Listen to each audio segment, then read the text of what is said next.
Bonjour à tous, bienvenue sur cette nouvelle vidéo des numériques. Aujourd'hui, on va vous parler du très attendu OnePlus 7 Pro.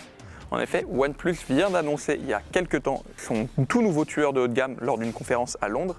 Et on n'a même pas annoncé qu'un seul, puisque en plus de ce modèle Pro qu'on a là, il existe aussi un modèle standard. OnePlus se retrouve un peu effectivement dans une situation inédite dans son histoire, c'est-à-dire que pour jongler à la fois sur l'excellent rapport qualité-prix qu'a qualifié la série OnePlus et les ruptures technologiques, ils ont sorti deux téléphones. Un OnePlus 7 standard qui est à 500 et quelques euros, qui commence à 559 euros dans mes souvenirs, et ce modèle 7 Pro qui commence à 709 euros, mais qui embarque un paquet de nouvelles technologies qu'on va découvrir ensemble. Et comme tout OnePlus qui se respecte, ce 7 Pro a une fiche technique digne de tous les autres ultra haut de gamme du secteur. On retrouve un écran OLED 6,7 pouces, bord à bord, 90 Hz, bref tout ce qu'il faut pour convaincre les plus technophiles d'entre nous. On a trois appareils photo, un ultra grand angle, un capteur standard, enfin un module standard et un module zoom 3x. C'est exactement ce qu'on va retrouver notamment sur Huawei et sur le P30. On a même une petite caméra frontale escamotable. Bref, en fait, OnePlus mise énormément sur la photo. Il maîtrise à peu près tout le reste, l'écran, tout ça, ça va. Il mise beaucoup sur la photo sur ce téléphone-là. Qu'est-ce qu'on a d'autre? On a bien évidemment une puce Qualcomm Snapdragon 855, la toute dernière du nom, 6, 8 ou même 12 Go de RAM, 128 ou 256 Go de stockage interne, une batterie de 4000 mAh et même un moteur de vibration haptique qui est le même que celui qu'on trouve dans les manettes de PlayStation. Bref, OnePlus a bourré le 7 Pro de ces toutes dernières technologies, mais ça ne veut pas nécessairement dire que c'est un bon téléphone. C'est ce qu'on va voir. Bah oui, parce que c'est bien beau, mais toutes les caractéristiques techniques, qu'est-ce que ça donne au quotidien?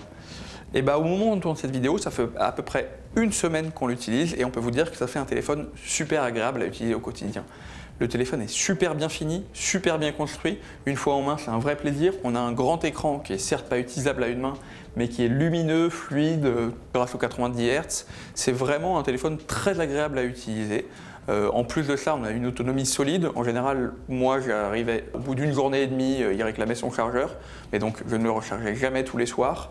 On a des performances impeccables avec le Snapdragon 855 et les 12 Go de RAM. Là, il n'y a aucun souci à se faire. Il boulotte tous les jeux que vous voulez. C'est vraiment un téléphone extrêmement sympa à utiliser. On sent que OnePlus a vraiment mis tout son savoir-faire là-dedans. Malheureusement, là où le bât blesse très légèrement, c'est du côté de la photo. On se rappelle qu'il y a un capteur grand angle qui va faire un équivalent 17 mm, un capteur standard 48 millions de pixels qui va faire un équivalent 27 mm, et un zoom 3x qui va faire à peu près du 77 mm en 8 millions de pixels, si je ne dis pas de bêtises. C'est exactement le même arrangement qu'on trouve sur le Huawei P30.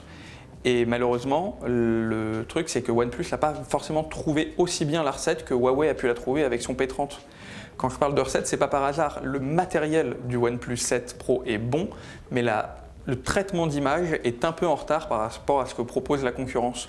On a des photos qui manquent un peu de contraste, qui sont parfois un peu surexposées, qui manquent de relief. Bref, le traitement est un peu moins chaleureux que ce qu'on retrouve chez la concurrence.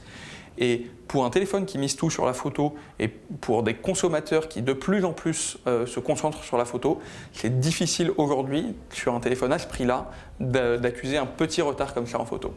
Il y a une petite nouveauté qu'on a déjà vue sur 2-3 téléphones, mais un truc sympa qui est la caméra sur module escamotable.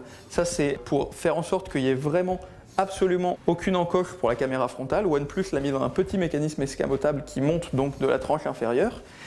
Et ça vous permet d'avoir un écran plus grand et pas de tâches pour l'appareil photo. C'est un capteur 16 millions de pixels qui va capturer franchement des selfies de plutôt bonne qualité. Le seul petit problème, c'est qu'il faut le faire sortir à chaque fois qu'on veut prendre un selfie. Alors c'est pas très long, c'est à peu près c'est moins d'une seconde pour sortir le truc, mais si tu prends beaucoup de selfies, une seconde plus une seconde plus une seconde, c'est pas terrible. Surtout que ça sert aussi pour la reconnaissance faciale pour déverrouiller le téléphone. Là, autant vous dire que personne ne va utiliser la reconnaissance faciale si ça consiste à faire sortir et rentrer le téléphone à chaque fois. Après, c'est marrant, c'est bien foutu, le capteur frontal est de bonne qualité, donc c'est un peu plus un gimmick qu'autre chose, mais en tout cas, c'est plutôt assumé et plutôt réussi de la part de OnePlus. Se pose donc naturellement la question de est-ce que ce OnePlus 7 Pro marchera? Parce que en fait, un OnePlus vendu à 700 €, ça va brosser certains dans le mauvais sens du poil, c'est à peu près sûr. Derrière, même si on a un OnePlus 7 qui est vendu à 550 et des brouettes, comme il n'a pas les toutes dernières technologies, ça risque aussi de ne pas forcément plaire au public les plus technophiles, qui est traditionnellement celui de OnePlus. Donc en fait, ce petit écart de OnePlus qui a sorti 2 téléphones, c'est un défi que OnePlus s'est lancé. Et le truc, c'est qu'ils ne sont pas complètement seuls dans l'arène, puisqu'on a notamment Xiaomi qui est sur le même prix avec son Mi 9, ou Huawei, comme on vous en a parlé, avec le P30. Donc est-ce que OnePlus réussira avec son OnePlus 7 Pro? Ça reste à prouver. En attendant, chez nous, c'est un petit 5 étoiles.